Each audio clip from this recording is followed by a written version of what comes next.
Good morning. So I've been reading Swedish media this morning. It's fantastic. It's entertaining. You know, I believe it's a very, very tough job to be a journalist today. I'm serious. It's like a balancing act. So I saw what they wrote about Venezuela, for instance. Now, as a journalist, you would want to talk about the people, I think, but they don't. See, the people of Venezuela, they are very happy about what happened. This guy, Maduro, the president, was captured and taken away by the Americans, and the people are happy. But they don't say anything about the people. If I was a journalist, I would want to talk about the people, right? What's going on with them, right? But apparently not. They can't say anything about this. They don't say that they are happy. They don't say that they are sad. They don't say anything about it. And then they talk about this guy Maduro. And they are very, very careful with this. I think they learned something, Swedish media. So they don't say that Maduro is bad, that he's an asshole dictator. They don't say anything about this. And they don't say that he's good either. See? They just report the thing. They say, oh, so this guy was captured and he's accused of these things. You see? Very careful. I think they made mistakes in the past, and they are learning from it. Possibly, we can't make the same mistake again and say that this asshole dictator is a hero, you see. We will lose readers. You know, I think so. I also saw what they wrote about Iran. You know, there's this big uprising in Iran, and it's almost impossible to find anything in Swedish media about it. It's just too sensitive, I suppose. The people are rising up. And then you have the mullahs, the Islamist dictator leaders.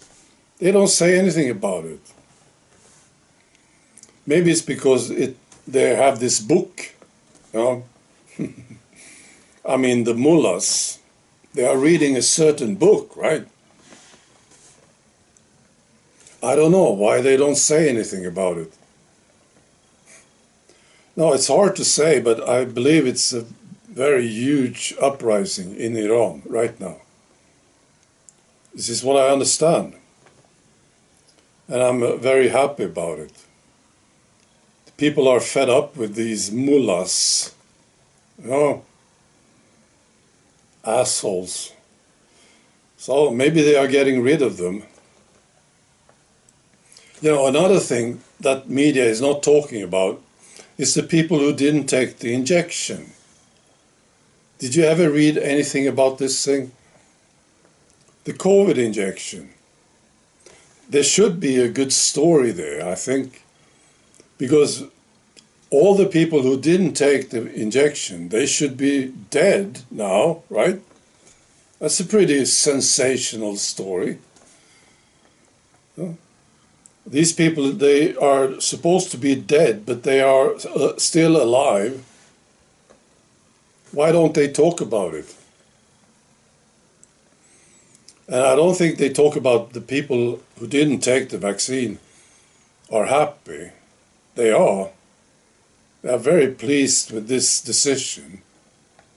Anybody that I talk to, at least, they are proud of this decision not to take the injection. And they are happy about it. No. Maybe this is a big no-no for the journalists. But it should be a good story. You know, what happened to the people who didn't take the injection? Well, they were supposed to die, but they didn't. Pretty good story, I think. No, I was thinking about this, 2025, we just passed 2025. And maybe you can correct me if I'm wrong, but wasn't there supposed to be a pandemic in 2025? That's what I heard. Right? They were planning another one in 2025, right? And there was like nothing. Well, they did try. I think they had tried with the Frankenstein virus, so but nothing really happened. Well, I hear about some people still wearing masks, but it didn't catch on very well, this thing. So maybe they thought, we can't do it. People will not go with it this time.